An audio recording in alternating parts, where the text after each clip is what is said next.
Bonjour et bienvenue à tous les téléspectateurs de la FM Télévision. Comme le rendez-vous et la coutume de l'Église, encore une fois, un énième numéro de grande analyse de votre émission qui vous parle essentiellement la question ayant trait à l'actualité, les points chauds de l'heure, mais notamment qui touchent la politique, le social et l'économie. Et comme d'habitude, nous avons un invité et il y en aura encore l'autre qui viendra avec le temps, bien sûr que empêché par certaines choses, j'aurais souhaité à ce que, comme vous l'aviez demandé, que nous puissions le faire comme vous le voulez aussi. L'émission est bilingue, c'est-à-dire que aujourd'hui, à Oitali, la publication de l'examen d'État, ça a été déjà fait. Mais aujourd'hui, par miracle, tu as évité certains candidats à travers la ville qui ont officiellement échoué. Plus d'un va se retrouver à diplômé. Est-ce un miracle, soit mirage, ou c'est muet d'un miracle? On va poser la question à notre invité comme la plus grande des questions, mais aussi on va balayer la question et un processus électoral. Notamment, on va aller dans le côté de la province du Kwango et Paiwapi. On va essayer un tout petit peu pour balayer certaines questions qui fâchent ville, il y a Kenge Président, nous avons un invité sur le plateau, le sage Kafinga et notre invité analyste, mais bien sûr, un politique qui va nous donner son point de vue, qui va nous donner la lumière pour éclairer la lanterne, notamment pour aider à ce que Montonamoto Amema, une pierre à contribuer à l'édifice et à la nation Oizalaki, notamment Wanakala. Meurtri n'a pas facette ébélée à l'antivaleur, il y a pas de problème. Aujourd'hui, la jeunesse s'est dit, je vais aller. Et le Seigneur dit, va avec cette force que tu as. Aujourd'hui, nous avons face à grande analyse sur ces plateaux le sage Kafinga. Bonjour. Bonjour, monsieur le journaliste. Et comment vous vous sentir, comment sentez-vous particulièrement? Ça a été toujours un honneur lorsque vous m'invitez à participer à cette émission. Les remercie mon makasi parce que tant que le belara mambetali mboka toko analysaka toko pesaka ba analyse to benga na poto ba analyse constructive ou cause profitable pour l'État. La bénéficence, la bénédiction va vous faire donner comme ça.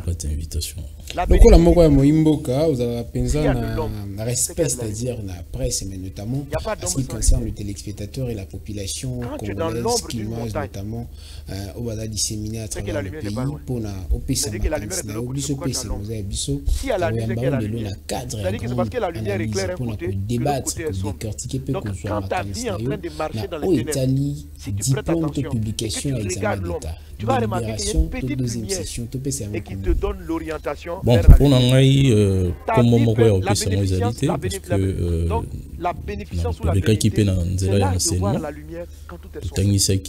Tu peux évaluer des fois, n'engagez enseignement et ambo cannabis au Kenya. Mais mingi a koloba été que na tango oyo ndeko Tony Mabako Kamaka enseignement oyo ezaipe na mwa bakokoso fokolobelaka yango parce que ce qui to tali malamu ete ndenge nini oyo badeliberaka bana na examen d'état ndenge ezalelaka ndenge toyebi bazwaka ba point oyo tobengaka ya E13 oyo ekole etindaka ezalaka bongo 50%, bazwi 50 mwana ke bunda na 50% où il y a un examen d'état additionné divisé par D. Na PC indingi ça moi na qui exemple 25 na école pourcent où est très étindir et PC école PC bazui a un examen d'état à défendre avec aux exemple sous 25 et ça lit bongo 50%. Par exemple 50 divisé par D par rapport à critères de délibération. Babi, exemple, moi, na Oyo, a joué exemple 30, tu as joué 15, tu as accéléré, par exemple 10 points, on a joué 50. Mais, comme moi, awa, publication examen d'état déjà, et bimaki, publié, tu as bien publié, tu as eu une information, Oyo, neko, tenu mon basalaki, tu salaki banquette, le roi était analyste, et puis, moi, politique, qui est un mot biso.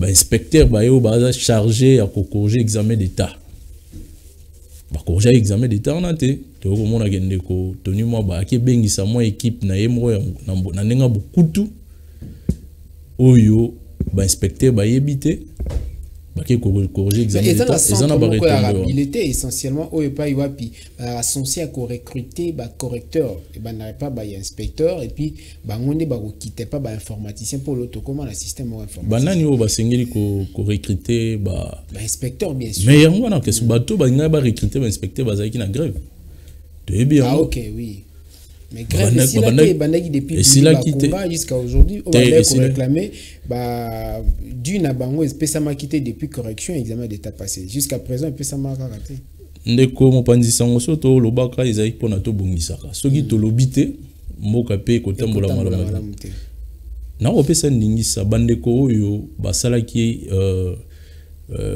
ba o ba surveiller qui tenafep ba o ba surveiller qui même examen d'état année passée et belé kati na bango ti lelo batika rozombongo te batika rozombongo te ba surveiller kutu ya nyongo et puis na ndenge to saki mo ba analyse ko lukaka parce que na pédagogie ils ont un chapitre moko cours ya pédagogie ba lobelaka justement comment surveiller un examen d'état un examen toujours comment mutu akokosi eza na balolenge mais ba inspecteur ba kamwe ba recommandation e uti bipai na bipai ba misu ba uti na parti politique ba yebi ndenge nini okokosi parce que eza na méthode oyo enseignant ko tellement c'est dur à suivre pour évaluer soit ko surveiller voilà.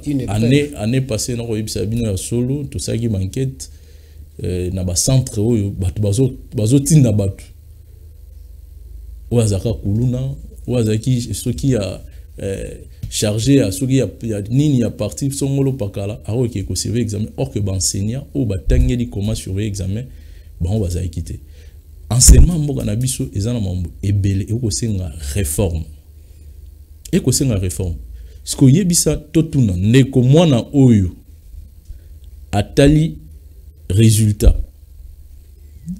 na ndenge ba peselelaki ya lolenge ya hotel la na ba réseau auto yebeleli moya rotanga kombe ezalité batali azuité babike mwana azuité mwana ke kota recours to bi recours na mboka na biso ba réalité ndenge ezaka mwana koti recours après ce qui na journal ce qui na lolenge nini na palmarès to hotel kombo ya mwana ebimi il faut ba interpeller ba informaticien ba prouver biso réellement ndenge ni banana bazwa ki parce que dès le début pardon parce que dès le départ ndenge na otoko bisabino il y a eu des inspecteurs oyo batikal ko simbata papier un informaticien pardon azali mutu oyo akoedaka peut-être par rapport à retranscrire ba point mais il doit composer qui examen qui peut corriger réellement un examen c'est lui oyo a composé qui en haut comment fait-il de composer examen na yo yebeli bana ndenge batangeli ndenge sukiseli mateya mais moto mosusu a corriger en haut akoyeba ndenge ni c'est que voudrait dire que ba oisingeli basala ngo ba professionnel ya créer exactement ndeko il faut baza ba professionnel ya créer il faut ko tia batuna isika na bango oui eza pasi mingi ko tindaka bato yo na domaine na bango te ba aussi ma domaine na bango. On va peut-être toucher un point peut-être très saillant parce que et ça le makito et ça la makabongo je pense c'est un contrat un de contrat marché public l'État a payé nanzela ministère a payé ndingisi ya kozwa ba o ba koki ko publier examen d'état bango baye ezaka en revanche il y a quelque chose soit en revanche il y a contrat moko o eza ba intérêt à partager ce que toyebi ke ba réseau na ba publier qui ozaki peut-être un résultat il y a base de données au ministère a payé bango final parce que ces ozongele pas na bango monopole de publication parce qu'ils ont un contrat na ba disposition ni ba tchaki et après bas la surprise après résultat mususu ebimi est-ce que ça ce n'est pas une façon que désobéir soit que outrepasser ba condition en contrat ne ba yokana kina ba réseau de télécommunication mais kasi yango na website que ndeko mopanzi sango ndeko tenu moi ba il faut ça interpeller à la kisabiso approuver biso lo lenge nini o batu banakiki na Kinshasa to soki to talaka ba réseaux sociaux ba benga yango repêchage, deuxième session. Bouti koloba bouti otuna motuya moko ya motuya. Bae basengeli ba publier yango. Basukisa ki wana. Mais baya kotala boye na palmarès ba kombo ya bato. Ngai ko tout temps avant na ko vérifier information ndeko moko boye ya kotala nga muninga moko na ndako. Ayebisa nga o te nga bite. Peut-être que vous allez avoir des délibérations à l'école, vous avez une 6e organisation à Bango, vous avez tout pour de beau. Tant que vous avez vérifié l'information, c'est sûr et certain que et puis j'ai des preuves tangibles. J'ai des preuves tangibles. Non, on peut ça, et ça, dans la école, à sali examen d'état na option latin philo. Mais comme on a eu l'électricité, il y a eu ça na lolenge ya bon. Les ratés pareil. Ndeko toni moi ba awa a chaki ndeko Willy Bakonga moi panzi na mbanzi tout ça. To mona ki lolenge ati ndeko toni moi ba kendaki ndeko Willy Bakonga kendaki. Mais ça là oyo esengeli osala ya malamu tope koleka oya surtout ya ngwana sangu yo komona ke muninga asala ki mbeba awa limite ngafona dépasser ba limite wana boy bisanga lelo awa ba enseignant to bozwa micro na bino boleka na ba école boto na ba enseignant eloko nini toni moi ba oya innover exacté os ya prix ya montant ya prix avant enveloppe na mati on a quand même faut reconnaître est-ce que ça qui est mutabanda ki et ça qui est le déjà qui n'a mais ça azo mérité en côté quand même reconnaissance soit ceux qui en attend on a mais on a eu ça prime et gratuité aux enseignants va réclamer baba qui ça va combien par rapport à palio et sengela qui ngamu na ko yebisa bino na zana kati ya secteur na leka na secteur baba qui ça va combien ya mutu ezate les enseignants ont souffrir je vous dis clairement certainement il faut féliciter fort au chef de l'État Sali pour la gratuité et enseignement. Mais il faut accompagner gratuité et enseignement et on est comprendre de tel revenu au salaire. Et ça mérite le sage Kafinga et pas y ba enseignant misusu. Est-ce que tu rebenga ba on baza ba non averti, tu baza aveugle, on baza comprendre que Tony Mwaba en tant que professionnel il y a créé parce que Sengito mentionné que Aza aussi un professeur d'université. La qualité n'est quand même aillée. Il y a eu certains donnes où ils ont quand même changé aujourd'hui. Il est le paradigme à changement, quand même, il faut le croire. Changement, il n'y a pas eu la gratuité avant. Gratuité est commis. Et gratuité malgré commis, il n'y aurait pas eu à avoir insuffisance. Il y a payer parce qu'il y a eu croissance, il y a un nombre personnel dans le secteur de l'éducation. Mais malgré ça, Azo quand même, qu'on pousse à vaincre péril.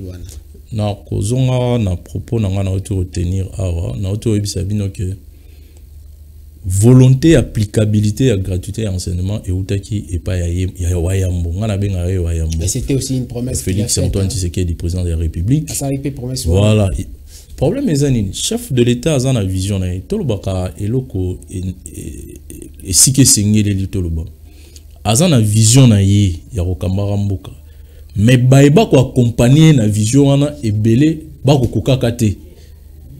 Na secteur ngako tout temps on a monaki que ndeko toni moi bazui secteur enseignement na loba ki bon c'est un professeur expérimenté tout le monde a ninga ko ça tout mais je vous dis clairement dans ce secteur rien ne marche. Rien ne marche. Bobi que na raison elaka na zo ki bomba traiter na enseignant avant qu'il n'aille na plateau awa. Tout na enseignant avant toni moi ba mbongo ya surveillance o banda ko futa banda ko surveiller ba examen na temps ya komi et matito ekiti voilà est-ce que to lobani muto anda ko zo exemple na pesi montant mo exemple muto zo toucher 80 000 aya kuta ekitati na 35 000 francs. Je vous dis clairement, surveiller un examen par jour l'examen d'était à session ordinaire aussi ici session mobimba. Mais le bosseur qui 100 000 francs pour 3 jours justement. Neko enseignant ba olanda nga wa toko ko cha téléphone na obenga botu na bango ete papa o ya surveiller examen azwaki combien.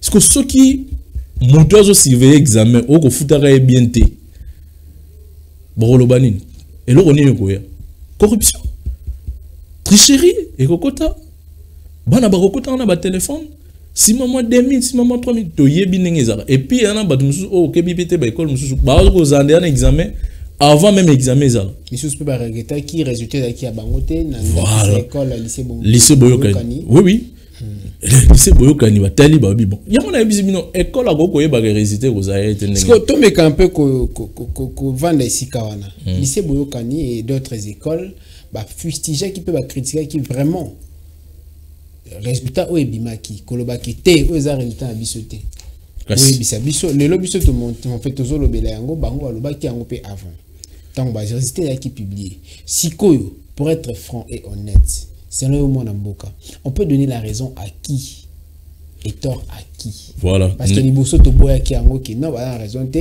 bo échouer ne comprendre encore répondre à la question c'est pure simple. On a titulaire na bakela si surtout à bané terminal peut-être boyebi bon remarquer te moi na oyo na pesi E13 ba point école à travers bien mérité en haut je donne un exemple premier de la classe na pesi exemple 62%. Je suis sûr et certain, na niveau na ebeli, a koki koube kokende, na kati examen d'état, a rezoape ba point. Mais na yeko tala ki ba point, on a tinda ki na oba na ba yeke ko sala kuna izo correspondre te. Et puis tu ebi biso nyonso école wana lycée Boyokani. Et format, baza ya mutuya, ya mpoto yebani. Na kisana mboka na biso awa, ona na bete la katolo. Une grande psychologue au Azabon Sarah Luka. Soka Rolandara bisoto PC mbot. Abima azafoui yakati école wana. Azafoui yakati école wana. Et formé batu ebele. Et ces écoles mokote oye uti na simanda ko tete. Soki pona ngai na ko conseiller bande konangai ba mamelo o ba ko kamara école wana ba porter plainte contre ba résultat ba même si ba prouver bango réellement que non bana na biso bazwa ki autant ba la kisaba ba papier mais déjà ba réaménager il y a eu le palmarès aujourd'hui bimisi ba o ba kana ko koza ba diplômé est-ce que baza encore na raison que mais il y a on a bizarre que ne contenu moi ba aza vraiment ministre na respecter makashi mais mon salaire ko salaire correspondre te na o ya zaleli to vanda kaka na point na mona mboka matono mingi mais encore il y a une autre question. La question est tellement belle.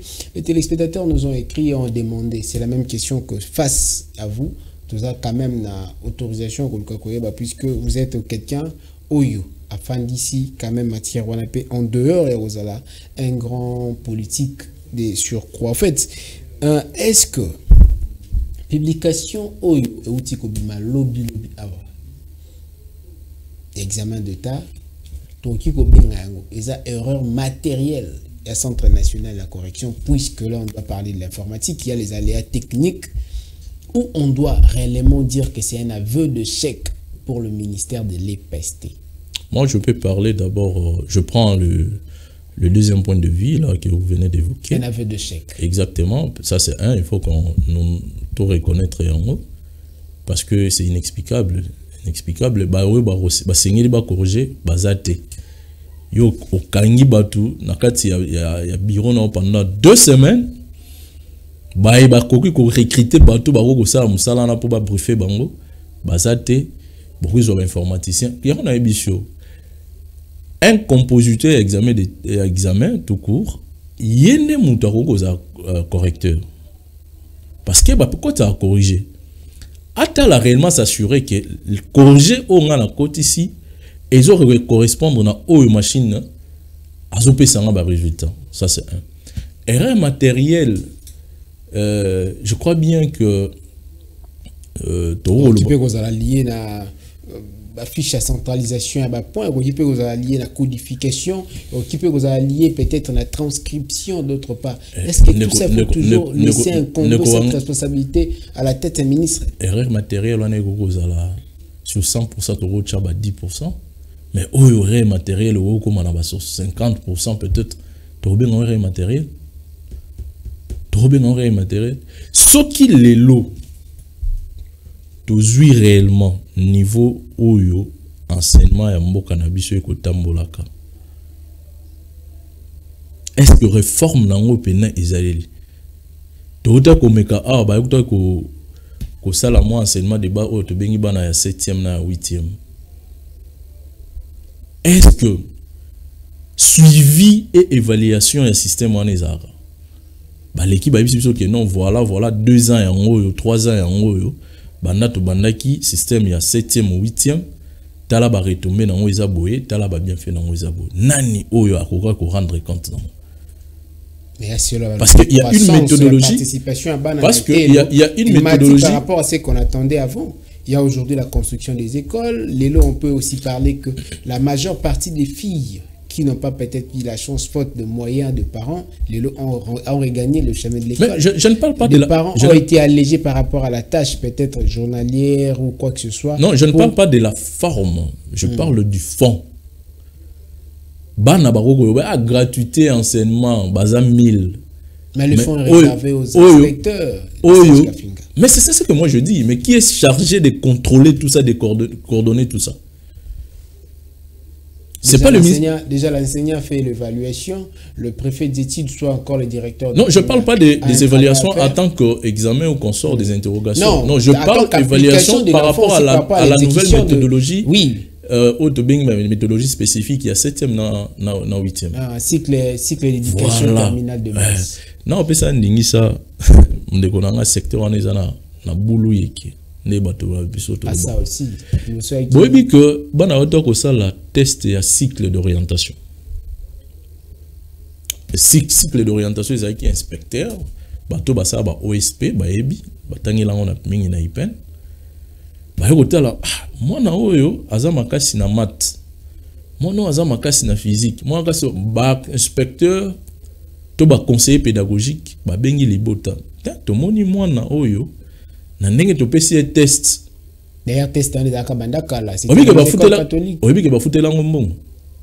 C'est vrai. Mais je vous dis clairement, émission boye, c'est une grande émission. Je vous dis clairement, moi je vous suis, c'est une fierté de ce que vous faites là.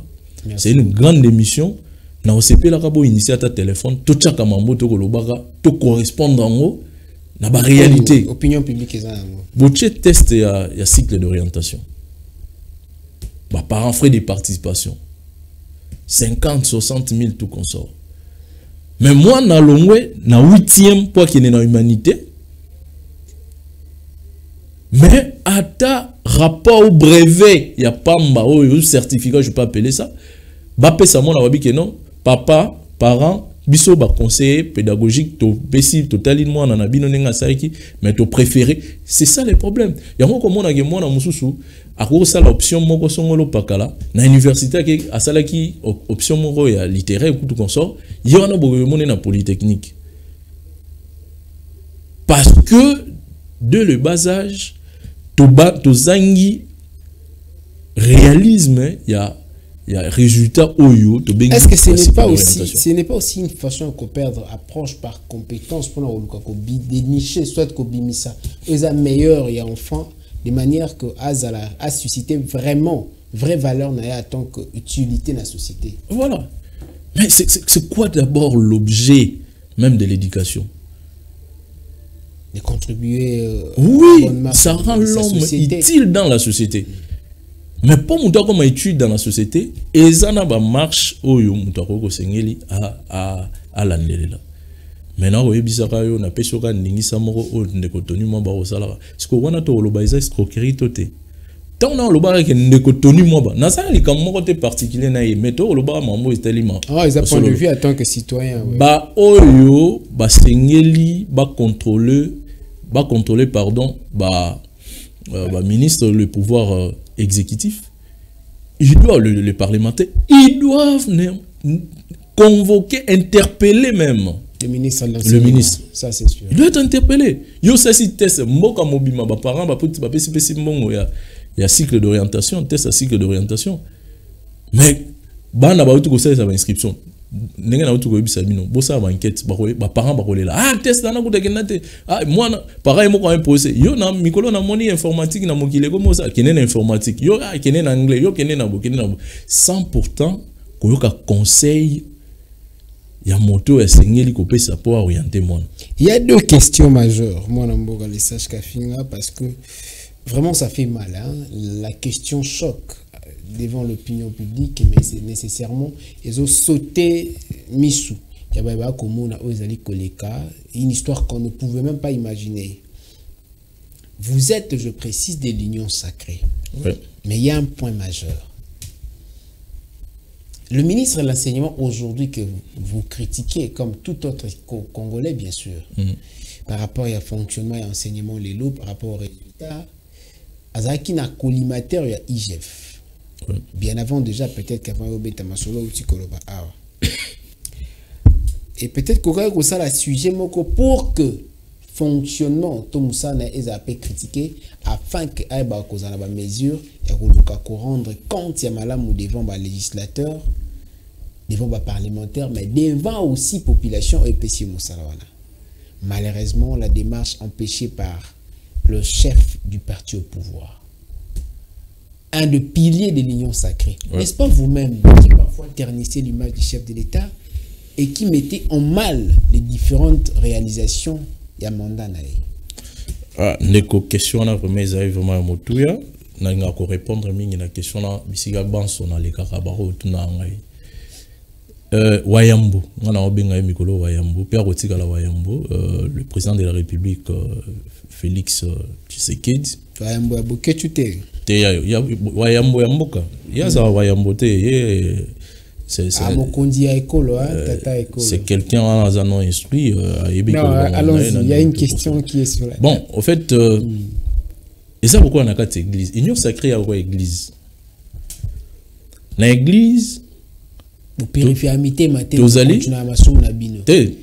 n'y a pas l'idée d'aller au paradis. Église est beau à monter. C'est que vous ne baptisez pas. Comment pouvez-vous appeler des chrétiens ou encore des gens qui sont dans une église en pratique tout le pratique qu'on vous prêche? Église et à Maramoutonios et à Maramusumuki et à Marabasantu. Peut-être comme là open de Konangai, aucune église sans auto pasteur atei comme là masangeza mabe bakinzobi mabe banini tous ces mabe kinzobi ndeni non on va on a raison. Alors au tout tani na kati ya matea obiate faut na changer babenga bango ba convertir à parents. Landa nenga na rolobaka mais ezana batu mususu oyo bakolanda kami commandement bana ba instruction ya Nzambe na hinga obandenge nini na union sacrée to yambaki batu nyonso eza oya biso to litaki na bango bakota ya union sacrée. Est-ce que baza ba converti? Est-ce que ba otambolaka lolenge oyo wayambwalingi? Point d'interrogation. Et l'autre nini ko la kisaka te ba ko tambolaka contrairement continue. Oui, contrairement parce que union sacrée yamba ki batunyo soti.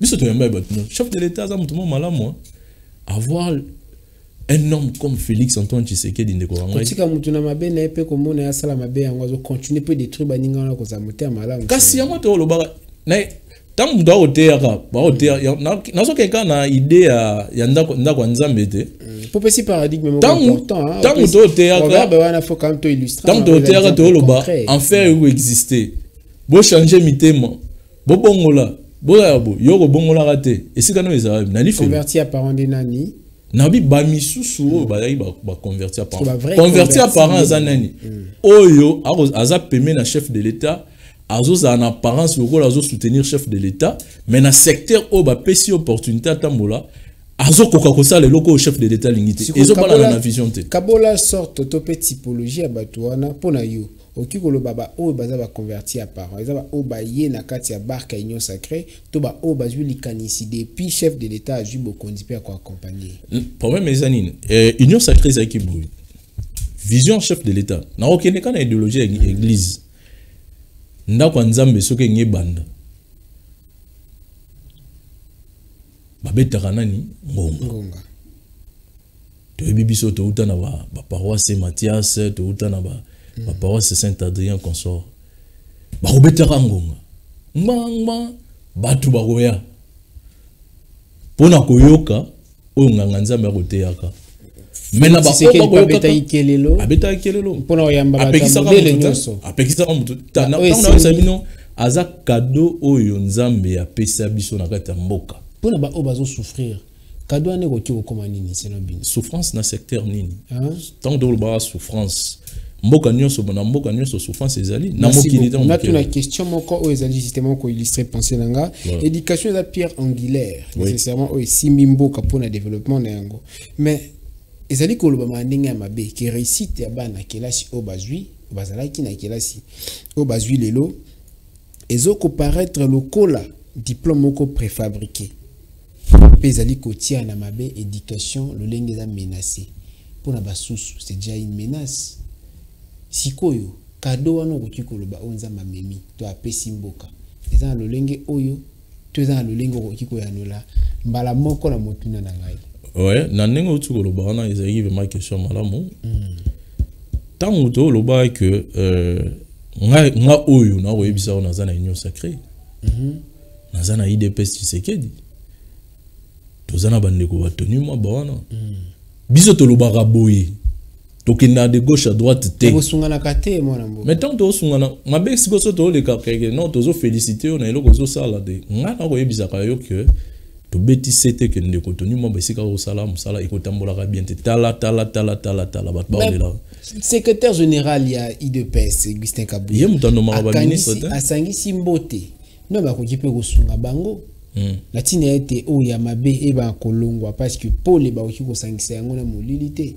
si réellement boza pende à église mais idée nanga na ebité ndeko soki bato ba olanda ba téléspectateurs ba comprendre idée nanga obi sore ya ba non converti on a fait un mandat ba otiga la bongo fait un mandat ba oui ba déjà mbonga ba imboka mais IGF azali tant mo konzamboka initié les gambo IGF oyo izara ko tout na tango ya ndeko Kabila o eza déjà na ba critique ebele neti nini ndeko IGF a rosa musa kitoko critique neti nini aganga ki professeur Tony Mwaba o azali moko ya union sacrée UDPS bien sûr qui azali komona penza na pour l'été o etali paiement ya ba prime oye comment que ba prime les gana ba MPSA o bien ngo koleka peut-être ngai loko azali moko ya UDPS pe union sacrée oyebi yango malamu sika après comme kinini sinon toka koyoka lelo quand même suite ya démarche wana bon en fait il faut to ebaka attribution to mission oyo IGF faisait non IGF akanga te IGF te na lobby suite na bité kaka na bi aganga ki sadi ko belela lokola ko dénoncer et ça parmi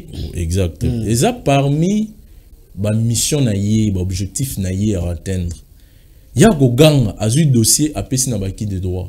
C'est quoi sa compétence Augustin Kabuya koluka au 5 mais tant APC pas bazuzi botel langa likambo bo kolanda te tant na webisa bino que pardon le président Félix Tshisekedi azali eloko nzamba tindele biso auta ko révoquer ba magistrat parce que au moment bi président na mboka ko tamusa mboka yemoko à reconnaître que non na secteur o mbilinga ezali a frapper a tchango langi te na bongisa langi toza na pouvoir en place ba révoquer ki batu ba musala ezanga ki bango bazana ndako po parce que secteur wana ba mona ki yango déjà ezali na mbilinga IGF akoyate ki akanga Tony Mwaba IGF akosa rapport na ce qui ne Tony Mwaba azaki na ba preuve n'est tangible à présenter on a devant la justice ou quoi alors on les a justice soko pe okena ndenge ya kokoso na yebi pété. Donc eza moi pas si soki likambo ekomi na justice et tout analyser toza la motuna mosusu mwana mboka me mboto zwa d'abord motuna wana na éviter soki régie koloba monoko moko na ngai toko kende directement na otali sika processus électoral pour ngonga penza beaucoup c'est tozwa nanu ezali perception topé vu aperçu pardon général il y a ville il y a Kenge et après tokozonga pour ko aborder ba mituna o etali maponomi o ezali koya kasi na ngambo sika ya territoire tout pardon la ville ya Kenge plus particulièrement na province Mobimba ya Congo. Et yebani lokola moko ya ba grande ville ya République démocratique du Congo après découpage ya Grabandundu. Kenge ezali ko souffrir depuis malgré tout division pe autonomie ya province Oyo et commissaire ngo entité décentralisée pe yemoko ville a koma lokola ville démembrée mais malgré ça ezali ko souffrir na gestion administrative na yango. Ndakisa botala awa esika tozali ezali moko ya bureau esika ya mosala ya chef du territoire ya Kenge 2 esika wapi mosala esalamaka kasi okozwa idete ndeti kaka ozali na park ya Virunga tope ya Salonga kote mosusu banzete ebukani kote mosusu matiti ekotiti pembeni ya mesa kasi totuni motuna na ngambo mosusu batie tarification ya biloko c'est-à-dire prix ya o esengeli kofuta na port pe export koyeba ke na kati ya territoire oyo na Kenge de wenzi ezalaka te me kasi kokamwa nyonso ezali kosalama mbongo ezali kozwama na port depuis Belge atika yango ba autorité ba bongisa kaka ba prix c'est-à-dire o ezali ko préoccuper bango ezali kaka kotia ba talo ya biloko nini esengi mata ndakisa ndenge bozali kaka komona avant mutuka eleka awa il faut efuta 20 000 francs mokoka kozwa idete pona ba poids léger mais pona ba poids lourd tarif yekoma kati na ba 200 000 kozwa idete ata moto akufi c'est-à-dire awa maweza to kofuta 30 tutsu c'est-à-dire 3 soso avant kolekisa ebembe awa kasi e kamwisi biso kotala ke esika mosala ya chef to administrateur et territoire et tikali iyole la c'est-à-dire ne bat bazalaka te mais motune tunami mbongo o ekotaka awa et servaka pona poche na famille ya chef du territoire tope ezalaka pona ko servir population na émergence ya ville motune tunami na bakonzi biano nde tozali kozela. Comment les choses se passent? Comment est-ce que la vie est loin d'être une vie, principalement une réalité dans la province de Congo, particulièrement la ville de Kenge? Je pense que ça vous fait résonner quelque chose, pour ne pas dire raisonner, et ça vous dit quelque chose pour le changement. À vous, d'ailleurs, qui postulez et espérez à devenir un des dirigeants, soit un parlementaire dans cette province. Quel est votre mot? La lingala, hein? Vous l'indiquez parce que vous avez adressé des mots en français. Oui. Bon, mon aki a titi nanga tango na Nathalie Bililio qui passe de Koranga passe. Comme c'est on la sous. Passe pour nini na Kenge ou soit d'une manière générale na Kwango. Tozaki na baye soi-disant bakoka kolobela biso pour le développement ya mboka na biso. Tozu un ministre et puis à plus forte raison bazali tilelo mais bazalaki kaka te bazoko ya on a comment plus forte raison tozan la deuxième personnalité publique. Le président de l'Assemblée nationale. Ah, il fallait besoin d'ako na yeba côté zali. Bolaki si ba yebili li wana boke ne boluka ndako na il faut que bossa image wa tala les longs il y a grande avenue les longs il y a route nationale au Mona Kakaba ndaku na formellement c'est comme si nous étions au 15e siècle. Or, en plein 21e siècle une ville voisine à la ville de Kinshasa. Regardez les conditions dans lesquelles cette ville vit. Vous êtes à Kinshasa, vous quittez à 9h. Vous avez transport pratiquement 12h ou 13h, vous êtes à Kenge. 9h à 12h. Donc, on a à Kenge à 5h du temps. Et vous avez là, 25e commune à ville à Kinshasa. Mais là, pas si oyo, bana ya Kenge, bana ya Kwangu, bako souffrir, bako leka. Imagine, ok, on a yaki na Kenge de, mais il fallait qu'on soit même devant le gouvernorat, na kati kuna, okiti na cité, na commune na Manonga, na Kabamba. On a la cité, tu as dit comment on a. Okiti na Kabamba. Okiti na Yeti, na Kansas na kati kuna. Kenge ceux qui te commis 16 17 activités na Kenge sili. Mon lili ne wangai. Or toza na courant eleki na Bukanga Lonzo. Tout à kolanda biso nyonso na ba série ba mois passé Snell avec le DG Lucinde a un contrat pour électrifier quoi habiter contrat yo par rapport à ma 100 jours na aussi ma ngote na ki na on portefeuille ba étudier portefeuille routine na on ensemble ba évaluer tout consort et combien on a dit comme pourcentage y compris na 4 pourcentage ba yimoka oyo bazali bana ya kwangu. Est-ce que vous comprenez le qu'on a n'engo kina Wenze ya Kenge 15h 16h bilo ka kolie za raté. To quoi qu'on soit très en fait maintenant là même ba image au Italie hôpital na katia Villa Kenge les conditions sanitaires aux a réuni comment est-ce que tu vas vivre au Italie santé publique mobima na katia Kenge parce que nous avons mené des enquêtes. Oui. Nous nous sommes donné le travail puisque c'est le nôtre ya Luka qu'on ramenait auprès de Bino Batobozo qu'on aspirait aux la lobby balobeni puis auprès des autorités baba décideurs et même la témoin à opinion publique pour sanctionner au Basali Mabé. Et je pense que c'est par cette note que vous devez dresser un mot parce que nous sommes arrivés pratiquement à la fin de l'émission. Vous avez quand même 1 minute à dire aux vues et au sud des téléspectateurs qui vous suivent actuellement à Kati. Il y a ville province à Kinshasa particulièrement et na étendu à RDC Mobimba encore plus précisément na Kati à ville au Congo. Vous avez quelque chose à dire? Merci pour l'occasion. Pessinga baïba soba olanda bana Kenge. Message na 1 minute etikali na olubaka boye. Pas si auto monaka ba politicien oyo toyebi ba komo na bango bazaya kate. To souffraka molili entreprise mo ya malunga ezate na Kenge wana bango ba otongaka bandako ba koyibaka mbongo ya leta tozaka lwa na gouverneur oyo avandaka na mwa mbala moko mingi esika bapaya mingi tout ça asaka eloko te awa bana Kenge bana Kwango ezana candidat moko obino boyebi comme on est Jean-Baptiste Ndefo Swatongi ou azo investir na kati ya mutu akopesa polote akopesa ko tonga ponte mais ako investir kati na yo ya mutu fongola misu boyebi bino moko oyo ya kosala kati na biso ebele ya baye na kati ya fonction publique ebele o tara lelo awa na école o Tomaza ya na Matekambuta engagé bateau ba ko servir a chelangi engagé bateau azo futa bateau ba ko servir ba ko surveiller kati école wana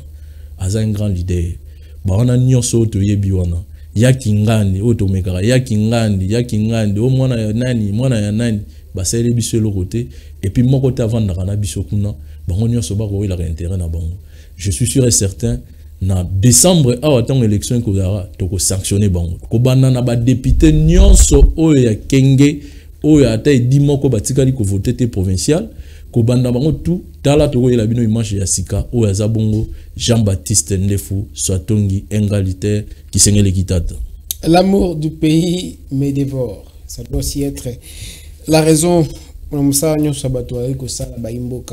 veux d'abord que nous puissions suivre cet élément. Juste parti, il y a interview à Papa O depuis Kenge, Oazali, Moko, Nakati, il y a territoire, bien sûr, pardon, la ville, il y a Kenge, à Belsekimoanae. On va juste suivre ça et puis on revient pour chuter complètement avec l'émission. Si la régie parle le même langage que moi, s'il vous plaît, aidez-nous à voir juste l'interview de ces papas.